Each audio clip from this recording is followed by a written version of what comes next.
The shuttle door opened with a hiss of cold air. Jake Morrison stepped onto Station Verath 9 and felt his stomach drop. The place was massive.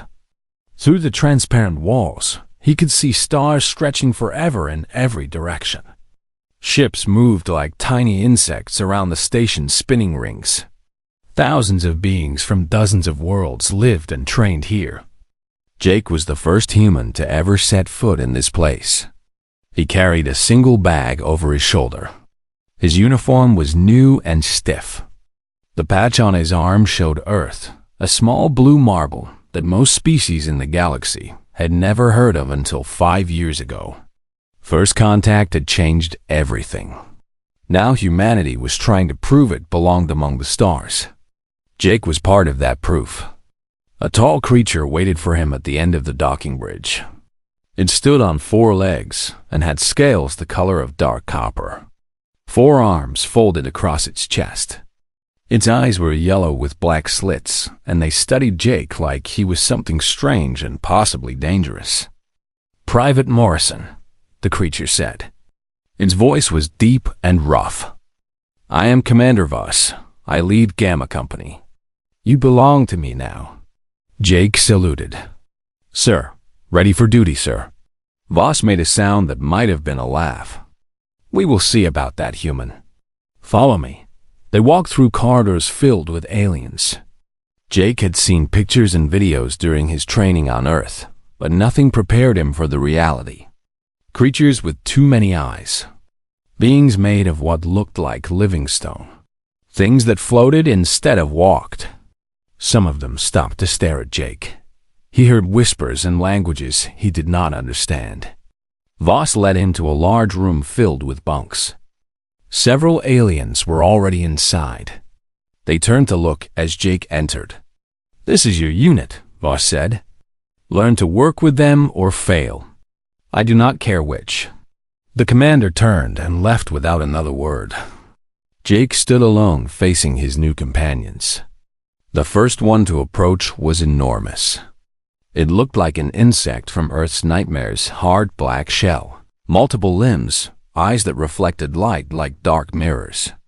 It stood nearly 3 meters tall and had to bend to avoid hitting the ceiling. "I am Krill," it said. Its voice clicked and buzzed. "You are the human." "Jake Morrison," Jake replied. He held out his hand without thinking. Krill stared at the hand for a long moment. Then one of its limbs reached out and touched Jake's palm briefly. A greeting ritual. I have read about this. Humans are very strange. A second alien came forward. This one was shorter, with smooth blue skin that looked wet. Large dark eyes blinked at Jake from a face that seemed almost friendly. Fins ran along the sides of its head, where ears might be. "I am Mesa," she said. Her voice was soft and musical. "Tactical specialist. You are smaller than I expected." The report said humans were dangerous. Jake smiled a little. "We can be. When we need to be." Mesa made a bubbling sound that Jake guessed was laughter. "We will see, small human. We will see." There were others in the room, a floating creature that never spoke. A being covered in thick white fur. Something that looked like a walking plant. Jake tried to learn their names, but everything was overwhelming. The sounds, the smells, the sheer alienness of it all pressed against his mind. He found his bunk and sat down heavily. Through the window beside him, he could see a large section of the station that looked different from the rest. It was darker, more industrial. Warning lights flashed around it constantly. Holographic signs in dozens of languages surrounded it, all showing the same symbol, a skull-like shape that seemed universal in its meaning. "What is that?" Jake asked. The room went quiet. Krill's shell made a clicking sound. "That is the crucible." Jake waited for more, but nobody spoke. Finally, Mesa moved closer. Her dark eyes were serious now. "The crucible was built 200 years ago," she explained. "It was meant to test the best soldiers from every species. The strongest. The fastest. The most determined. She paused. Most of them died. The failure rate was 94%, Krill added. The death rate was 31%. The Galactic Council closed it after the 3rd year. They said it was too dangerous even for war. Jake looked at the dark structure. From here, he could see glimpses of what lay inside towering walls. Strange machinery, areas that glowed with unnatural light. It looked like something built to destroy anyone who entered. Has anyone ever finished it? Jake asked. A few, Mesa said. Very few. The fastest time was 4 hours and 12 minutes. That soldier died 3 days later from his injuries. Her fins flattened against her head. Why do you ask, human? Jake did not answer right away. He just stared at the crucible, watching the warning lights flash. Something stirred in his chest. Not fear exactly, but something close to it. Something that felt almost like hunger. On Earth, Jake had been a soldier for 8 years. He had trained in deserts where the heat could kill in hours. He had marched through mountains where the cold froze men solid. He had learned that the body could do things the mind said were impossible. He had learned that limits were often lies. The crucible looked impossible. It looked lethal. It looked like exactly the kind of thing that Jake Morrison had spent his whole life searching for. Just curious, he finally said. But Mesa had seen something in his eyes. Her blue skin paled slightly. Human, she said quietly. Whatever you are thinking, stop thinking it. That place is death. It is not a challenge. It is not a test. It is simply death. Jake nodded and smiled. Of course. I understand.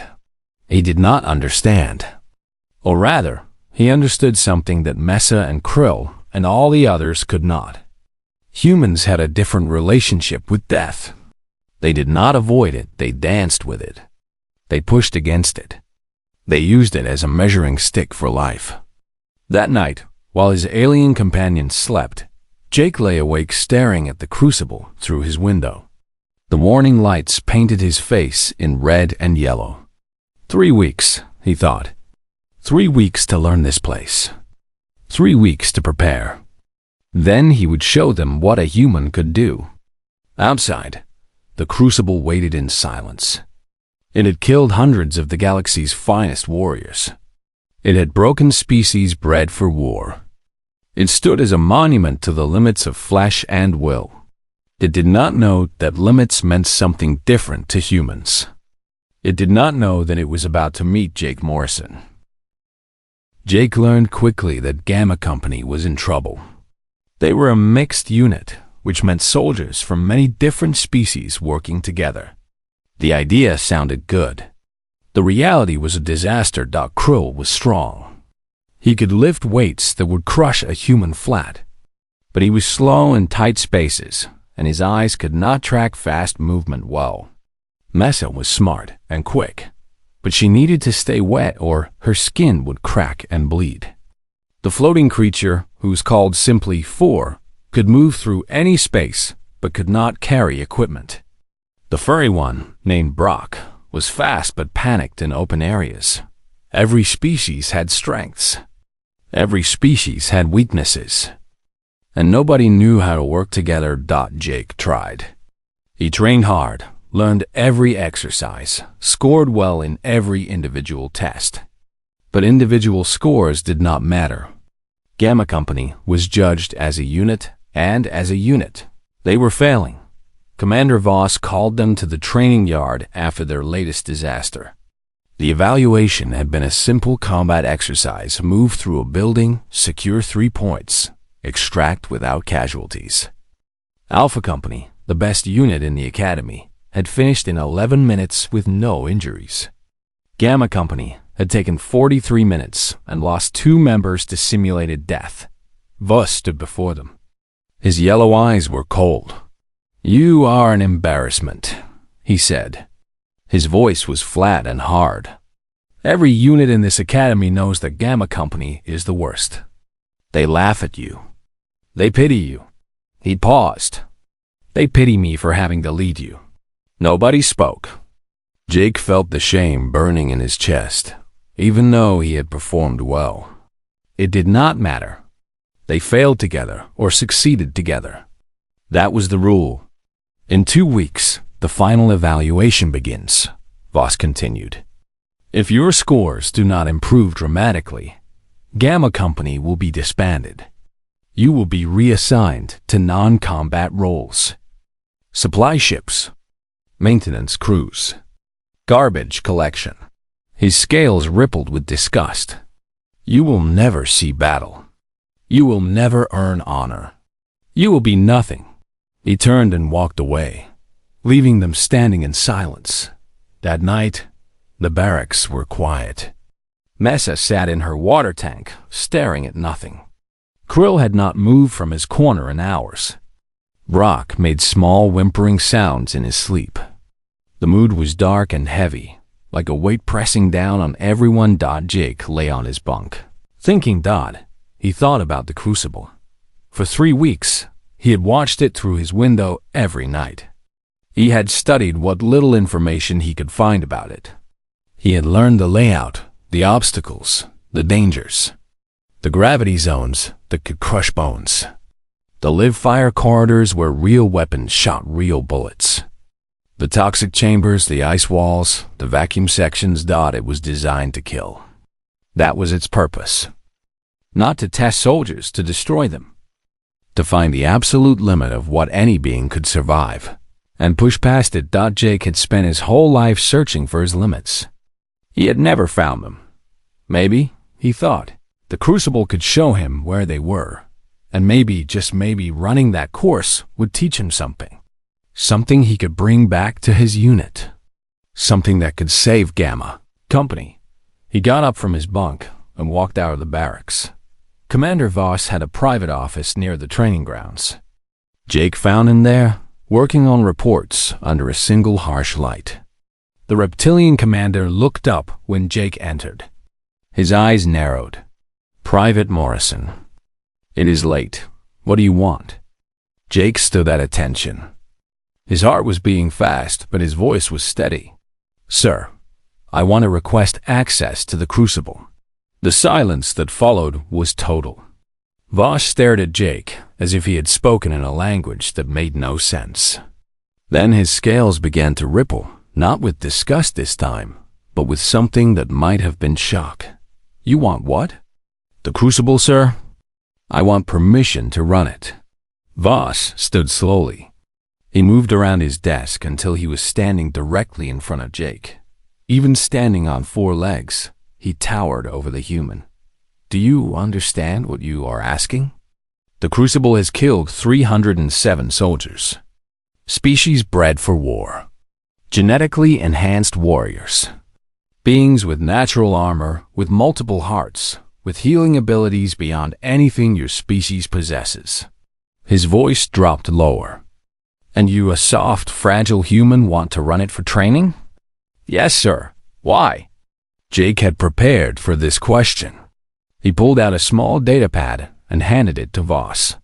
On it was information he had gathered from Earth's military records. These are human training programs, sir. Bud, basic underwater demolition training. The pass rate is 25%. Soldiers drown, break bones, and suffer hypothermia. Ranger School soldiers go weeks with almost no sleep or food while completing combat exercises. Some die. The French Foreign Legion Desert Marshmen walk over 100 kilometers through some of the hottest places on Earth, carrying full equipment. Voss looked at the data, his expression unreadable. Humans do this to themselves, Jake continued. We have learned that comfort makes us weak. We have learned that the only way to grow is to suffer. The Crucible.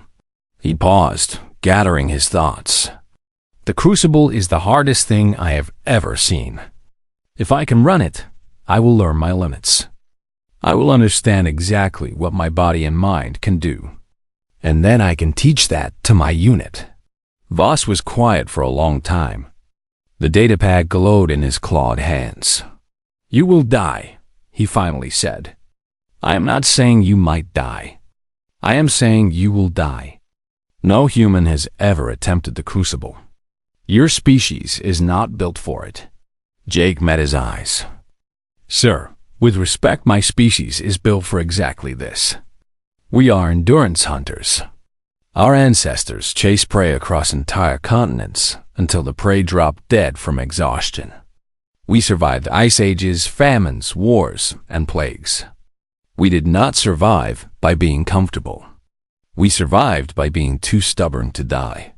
Another long silence. Then Voss did something unexpected. He laughed.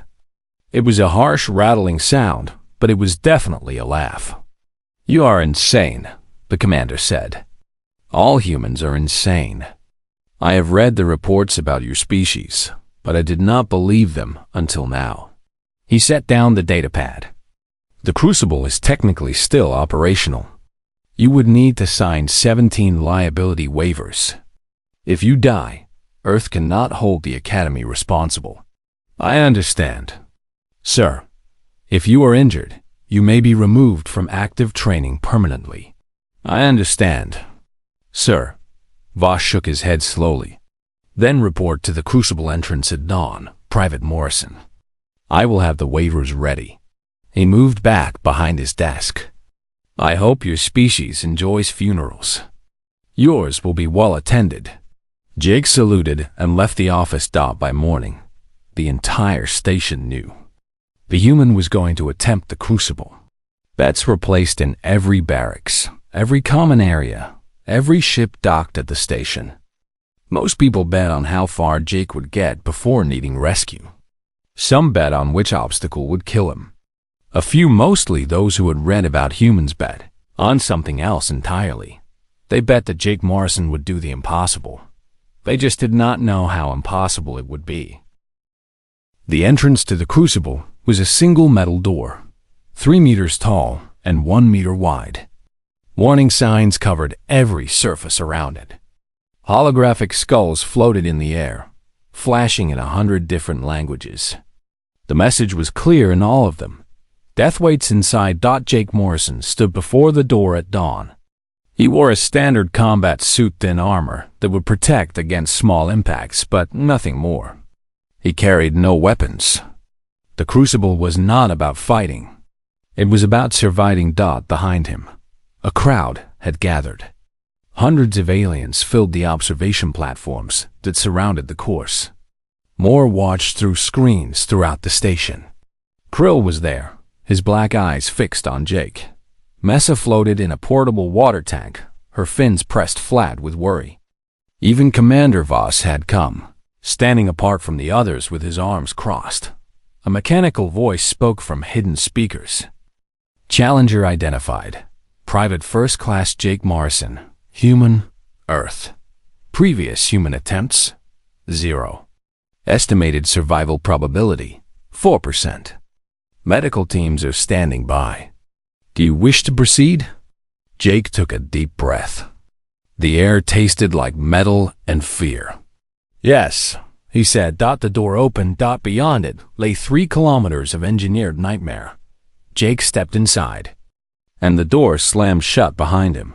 The first section was the gravity zone.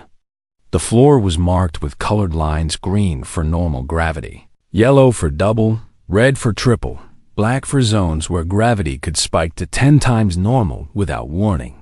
One wrong step could crush bones. One moment of hesitation could stop a heart. Jake moved carefully at first, testing each zone. When he hit the first yellow area, the weight pressed down on him like an invisible hand. His legs shook. His spine compressed. Every step felt like walking through mud made of stone. Then he hit a black zone. The gravity slammed into him like a falling building. He dropped to his knees, unable to breathe. His vision went dark at the edges. He could feel his bones bending, his organs shifting, his heart struggling to push blood through his body. He should have stayed down. He should have waited for it to pass. Instead, he pushed himself up. In the observation area, Krill made a clicking sound of disbelief. He is moving. How is he moving? Jake crawled forward, one hand at a time. The gravity tried to crush him flat, but he refused. His muscles screamed. His joints popped. Blood dripped from his nose. But he moved. When he finally reached the green zone, he collapsed. His body shook with exhaustion. The medical readouts on the observation screens showed his heart rate at 180 beats per minute. His blood pressure was dangerously high. He got up and kept going.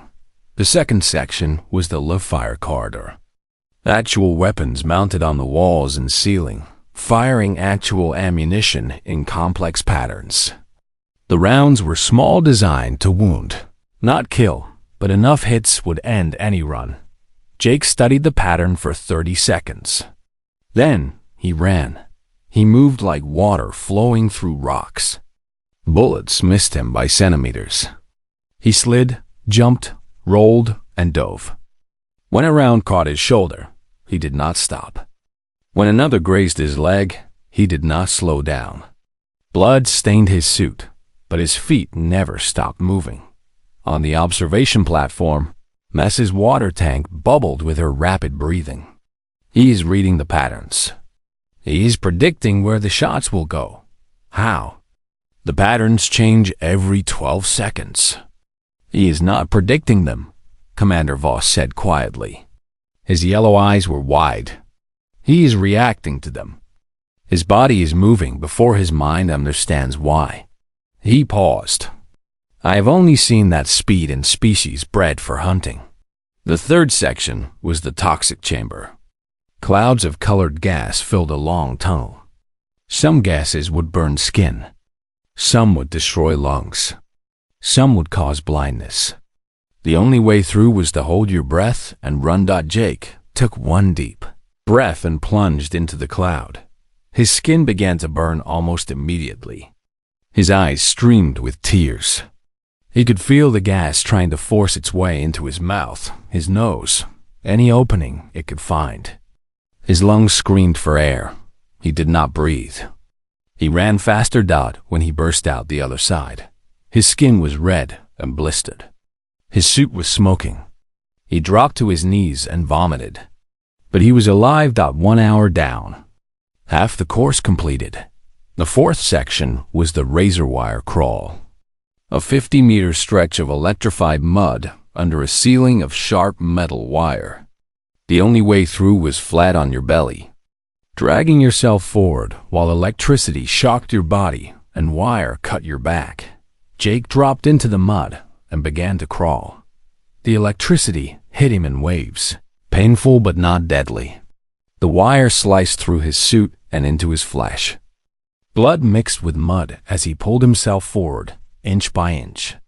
His hands grabbed at anything they could find. His legs pushed against the thick, heavy muck. He thought about his training on Earth, the obstacle courses that had seemed so hard back then, the instructors who had pushed him to breaking, the nights he had spent wondering if he could continue. All of that had been preparation for this moment. 50 meters took 20 minutes. When Jake emerged, he was covered in blood and mud. His suit hung in tatters. His back was a mess of cuts and burns, but he was smiling. The final section waited ahead. The ice wall. It rose 200 meters straight up, a vertical cliff of frozen water. The temperature around it was minus 50 degrees. The air pressure was almost zero, simulating near vacuum conditions. At the top was the finish line. No human should have been able to climb it. No human should have even tried. Jake looked up at the wall. His hands were shaking. His body was breaking. Every medical readout said he should be unconscious. He started climbing. His fingers found holds in the ice. His feet scraped for grip. The cold bit into his flesh like knives. He could not breathe properly. The thin air starved his lungs.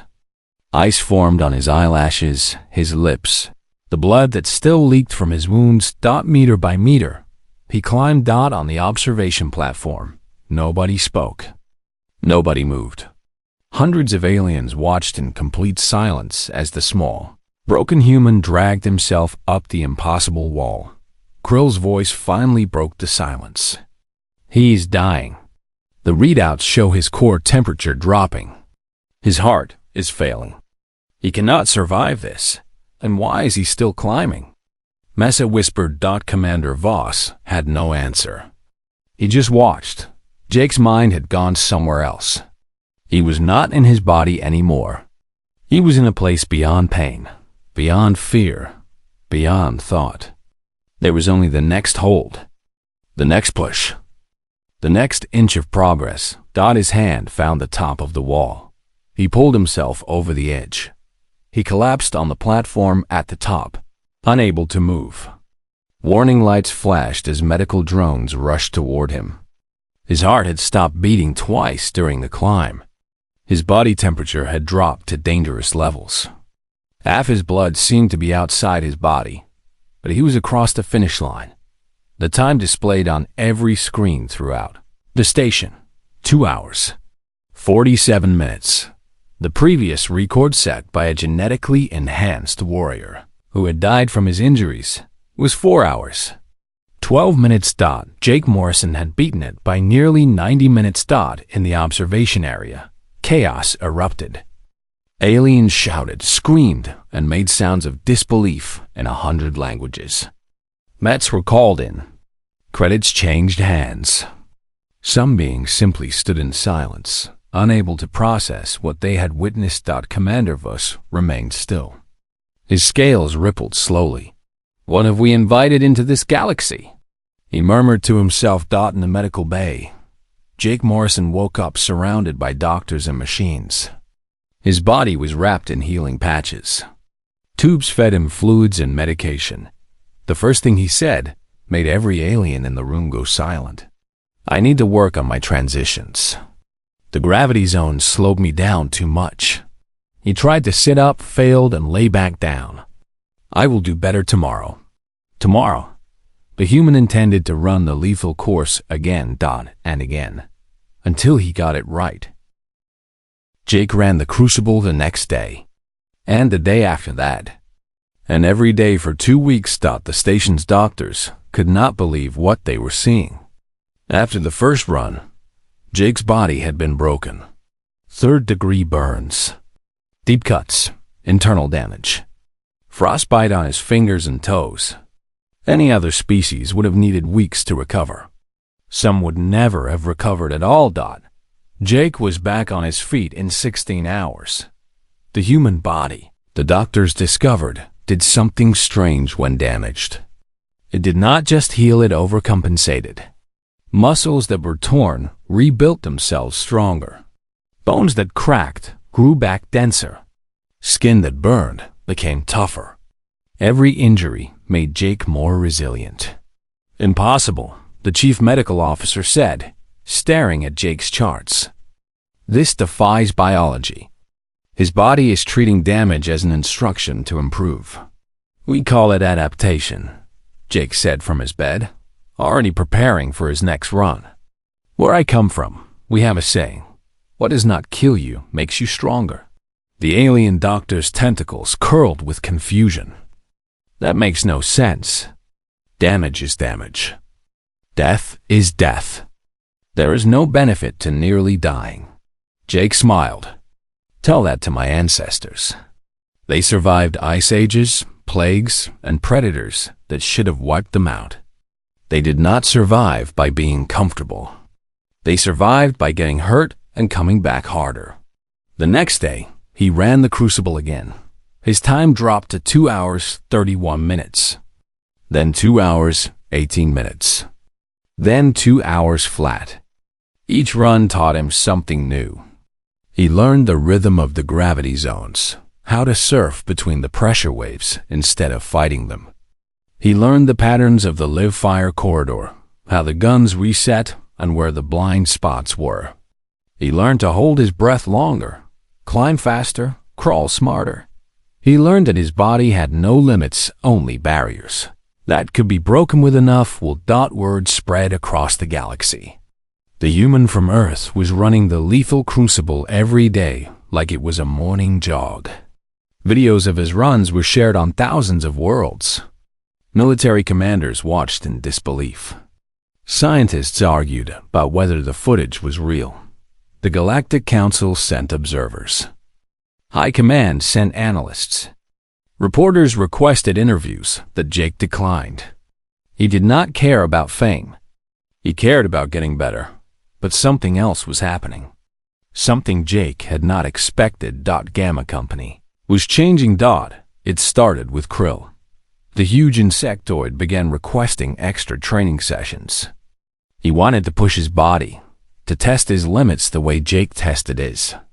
He could not run the crucible. His species would be killed in the first section, but he could apply the principles. "You do not avoid pain," Krill said to Jake one evening. "You use it. You let it teach you where your weaknesses are." Jake nodded. Pain is information. Fear is information. The body tells you when something is hard. That means you are growing. Massa started watching Jake's runs from a special tank near the observation platform. She studied his movements, his decisions, his recovery. She began developing new tactical approaches based on what she saw. "You do not plan for everything," she told him. "You prepare your mind to adapt to anything. When the situation changes, you do not panic. You adjust." "Exactly," Jake said. "No battle goes according to plan. The species that can adjust fastest is the species that wins." Even Commander Voss noticed the change. His broken unit, the worst in the academy, was becoming something different. They trained harder. They complained less. They started to work together, covering each other's weaknesses instead of fighting alone. Jake began coaching them. He could not make them run the crucible that would kill them, but he could teach them its lessons. Controlled adversity, incremental challenge, mental resilience, the understanding that comfort was the enemy of growth. He pushed Krill to train in gravity twice what his species normally handled. "Your muscles will adapt," Jake promised. "In 2 weeks, normal gravity will feel like floating." He worked with Messa on operating outside her water tank for longer periods. "Your body thinks it needs constant moisture. Teach it that it is wrong. Teach it to survive with less." He helped Brock overcome his fear of open spaces by exposing him to larger and larger areas. Fear is just your brain trying to protect you. Thank it for its concern, then ignore it. One by one, the members of Gamma Company began to transform. They were not becoming human, that was impossible. But they were learning to think like humans, to suffer like humans, to push past what they thought was possible. Commander Voss watched it happen with growing amazement. "You are not teaching them techniques," he said to Jake one evening. "You are teaching them philosophy." Jake nodded. He was wrapping his hands after another crucible run. His time was now 1 hour and 43 minutes faster than any being in the history of the course. Humans figured something out a long time ago. The body can do almost anything the mind commands.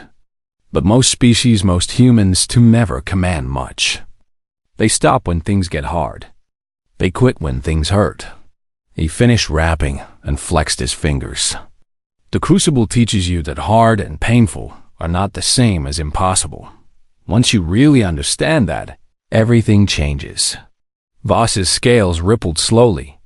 "My species prides itself on being warriors. We have fought for thousands of years.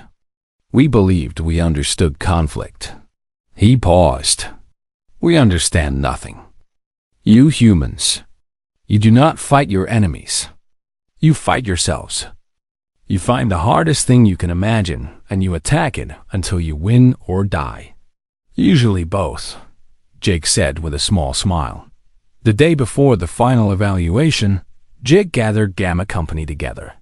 They stood in the barracks where they had first met, where they had been strangers and failures and jokes. Now they were something else. "Tomorrow, we face Alpha Company," Jake said. They are the best unit in this academy. They are faster, stronger, and better coordinated than us. On paper, we cannot beat them. Nobody argued. Everyone knew it was true. But we have something they do not have, Jake continued. We have spent the last 2 weeks learning to be uncomfortable. We have pushed ourselves past what we thought we could handle. We have failed and failed and failed again, and we got up every time. He looked at each of them in turn.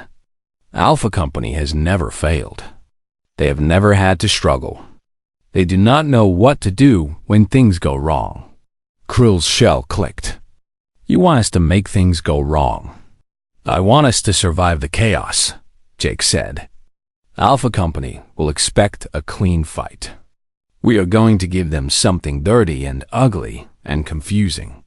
We are going to fight like humans fight, stubborn, adaptive, and too stupid to know when we are beaten. He smiled. They will break before we do. Messa's fins rippled with what might have been excitement. You really believe we can win? Jake thought about the crucible, about the gravity zones that had nearly crushed him, about the ice wall that had nearly killed him, about every time his body had said enough and his mind had said more. I believe, he said, that winning is just another word for refusing to lose. And Gamma Company does not know how to quit anymore. Outside the window, the crucible waited in its usual darkness. Tomorrow it would be quiet. Tomorrow the real test would begin. But Jake was not worried that he had already run through hell every day for 2 weeks. Battle was just another obstacle course, and Jake Morrison had learned that there was nothing in this galaxy or any other that he could not survive. The final evaluation took place on Training Ground 7, a massive artificial environment that could simulate any battlefield. Today, it was set to urban warfare, a city of broken buildings, narrow streets, and hidden dangers. 2 units would enter from opposite sides. The first to capture and hold the central command point would win. Gamma Company versus Alpha Company. The favorites against the failures. Alpha Company stood at their starting position, calm and confident. They were all the same species, tall humanoids with silver skin and 4 eyes. They had been bred for war over thousands of generations. Their bodies were perfect weapons. Their minds worked in total synchronization. They had never lost a final evaluation. Some said they could not lose. Across the battlefield, Gamma Company waited. A giant insect, a blue amphibian, a floating creature, a furry being with nervous eyes, and a human small, soft, and covered in healing scars. They looked like a joke. Remember the plan, Jake said quietly. We do not fight their fight. We fight ours. The signal sounded. The battle began. Alpha Company moved with perfect coordination. They advanced through the streets in formation, covering every angle, communicating without words through their species' natural telepathy. They expected Gamma Company to try the same approach. They expected a battle of tactics and position. They did not expect what happened. Instead, Gamma Company scattered. Krill went high, climbing the buildings with his multiple limbs and finding positions where his massive body could do the most damage. Mesa disappeared into the water systems that ran beneath the streets. 4 floated through walls and ceilings, becoming impossible to track. Brock used his speed to run circles around Alpha's formation, appearing and vanishing like a ghost. And Jake went straight down the middle. The first Alpha soldier who saw him hesitated. Just for a moment, just long enough to wonder why a single human was walking toward their entire unit. That hesitation was his last mistake. Jake moved like something from a nightmare. He had learned things in the Crucible that could not be taught in any classroom. He had learned how his body moved when death was certain. He had learned how to find the calm center of chaos and operate from there. He had learned that pain was just information and fear was just fuel. The Alpha soldier fired. Jake was already somewhere else, rolling, spinning, using the soldier's own momentum against him. A quick strike, a twist, and the soldier was down. The simulator marked him as killed. The other Alpha soldiers turned to face this unexpected threat. Their perfect formation broke for just a moment. That moment was enough. Krill opened fire from above, forcing them to scatter.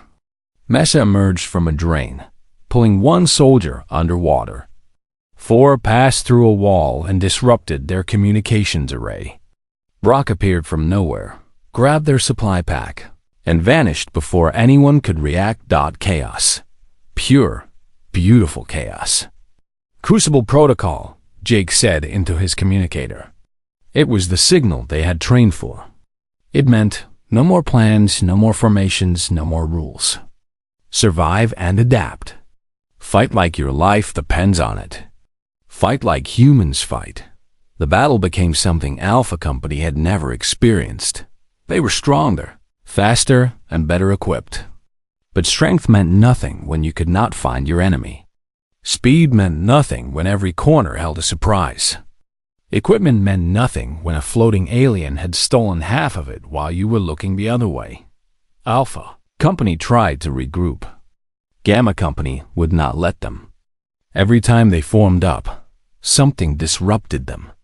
A shot from an impossible angle. An attack from underground. A distraction that pulled their attention at exactly the wrong moment. And always, Jake was there. In the middle of the chaos, drawing fire, taking hits, refusing to fall. His suit registered damage after damage. Simulated wounds that would have stopped any other soldier. A hit to the shoulder. A hit to the leg. A hit to the chest that should have ended his run. He kept moving. The Alpha commander finally spotted Jake limping through an alley. Blood, real blood this time, not simulated, dripped from a cut on his forehead. His breathing was ragged. His movements were slower than before. "You cannot win," the commander said, stepping forward with his weapon raised. "Your unit is scattered. You are injured. Surrender and this ends with dignity." Jake looked at him and smiled. "I have run through hell every day for 2 weeks," he said. "You think this hurts? You think I am tired?" He straightened up, ignoring the pain that screamed through his body. "I'm just getting started." Behind the Alpha commander, Mesa rose from the water system. Above him, Krill took aim. From every direction, Gamma Company emerged from their positions, surrounding the Alpha leader. "Your unit has been destroyed," Jake said quietly. "While you were chasing me, my team was taking apart yours one by one. Check your readings." The Alpha commander looked at his tactical display. His silver skin went pale. Of his 12 soldiers, only 3 remained active. The rest had been picked off in the chaos, eliminated by enemies they never saw coming.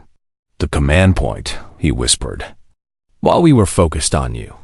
Brock is already there," Jake confirmed. "He captured it 4 minutes ago. We have been defending it ever since. You just did not notice because you were too busy trying to kill me." The signal sounded. The battle was over. Gamma Company had 1 in the observation room.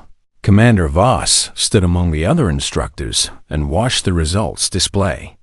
He did not speak. He did not move. He simply stared at the screen that showed the impossible. Gamma Company, the worst unit in the academy, had defeated the undefeated champions. Later, after the medical teams had treated Jake's injuries and the celebrations had died down, Voss found the human on the observation deck. Jake stood alone, staring out at the crucible through the transparent wall. "You changed everything," Voss said. "High Command is already talking about new training programs. They want human advisors at every major academy. They want to understand how your species thinks." Jake did not turn around.